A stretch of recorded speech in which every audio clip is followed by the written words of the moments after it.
What's going on, guys? Welcome back to the channel, and I apologize for the delay between my last upload and now. I've been experiencing some PC issues, and if you have a PC, then you already know how it is. It's like kind of like playing whack-a-mole. You check one thing, you think it'll fix it, and then bop, nothing, and the cycle repeats. So today we're going to be honoring the soon obsolete Modern Warfare 2 by looking at some of the most highly rated hot takes on Reddit and reacting to them. I actually have a personal hot take that I'm going to give at the end, so stick around to roast me for it in the comments. Now, when it comes to these hot takes, I'll give them my opinion, whether I agree or disagree, and then if you think differently, please let me know below. I think this is a good way to honor this game, I guess you can say, because regardless of how it is running now, it really has come a long way in the past year in terms of content, stability, and just overall enjoyability. I decided to start scouring the hot posts by filtering them based off of the top commented and hot takes. My reasoning was because the most comments would typically be the most active posts and either the most agreed with or most disagreed with. In theory, flash grenades shouldn't blind me if I'm not looking at them. You better relax. You wanna play a game? It's called Flash. You wanna play? You wanna play? It's called Flash. This I can get behind, but I feel like trying to implement this specific reaction in game would just be too difficult to do. Now in real life, even if you were to turn away from the explosion and close your eyes, you would still be very deafened and very disoriented.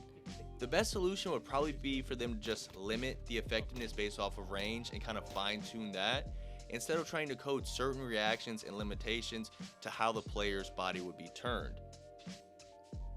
Now, Sam Gets Better claims it has the best gun variety of all time. I can choose almost any gun and have a good time with it and not have to worry about using meta guns. I've actually said this before, but I 100% agree. The gunsmith needs work, and I actually really dislike the tuning functionality, but as far as weapon variety and balancing, yeah, this game is the most well-rounded. When you look at ranked, obviously you're going to want to choose the meta weapons because you're going to want to be as competitive as possible, but even in ranked, you can choose the less meta options and still do very well. Riot shield challenges should be what a shield is used for: damage absorption, not kills. This take I do disagree with to an extent. I don't think all the challenges should revolve simply around kills, especially the time-based challenges, getting a certain amount of kills in a certain amount of time. But the damage absorption would just simply be too easy to do in multiplayer. If all the challenges were simply damage based, our lobbies would be filled with turtles sitting on an objective waiting to be shot. It sounds pretty boring. Sounds like long shots. It's a game. False. It's life. Next hot take. Orion camo is just average. Player Sayer, I think you're onto something, man. I didn't even bother getting Orion because of how underwhelming it really is. And truthfully, the long shots can suck my toes. Nice. Orion being animated is cute and all, but to suffer through, what is it, like 3,600 long shots? Nah, it's not worth it. This game doesn't encourage camping. 99% of what people call camping in this game isn't actually camping.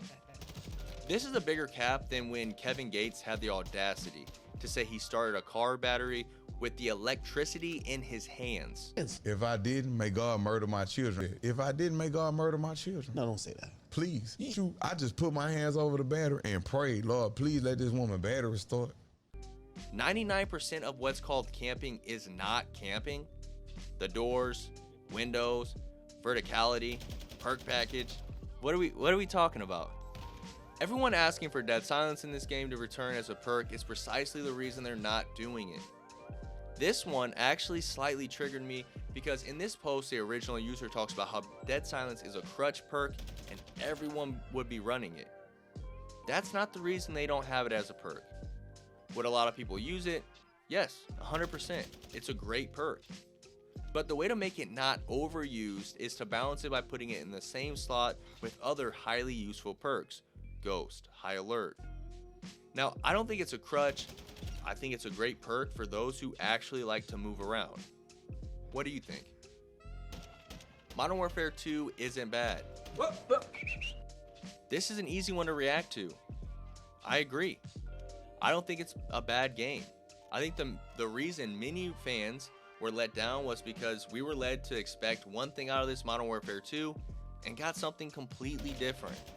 We were essentially catfished by the developers. We showed up to our Tinder date, of which we thought was going to be Margot Robbie, but instead we got Hugo Bobby. Certain streaks are too easy to be shot down. A counter UAV shouldn't be down within 7 or 8 bullets, for example. Free points are great, but it defeats the purpose of launchers when bullets are just as effective. This take I do agree with as well, but only when it comes to the counter UAV. These things, a year later, are still pitiful. I could craft a spitball machine with a straw in Madame Ecker's senior year French class and take that shit out with just a few huffs and puffs. Now, before we get to my personal hot take, I want to thank you guys again for checking out the video, sticking around this long, and supporting me on my goal to reach 800 subs before the release of Modern Warfare 3. Now, my personal hot take, and the 10th and final one, is the fact that the most damaging thing to modern day Call of Duty is not skill-based matchmaking. It's not microtransactions, and it's also not the shitty maps designed by a developer just wanting to troll the community. You got me. But it's caused by the oversaturation of YouTubers and content creators in general.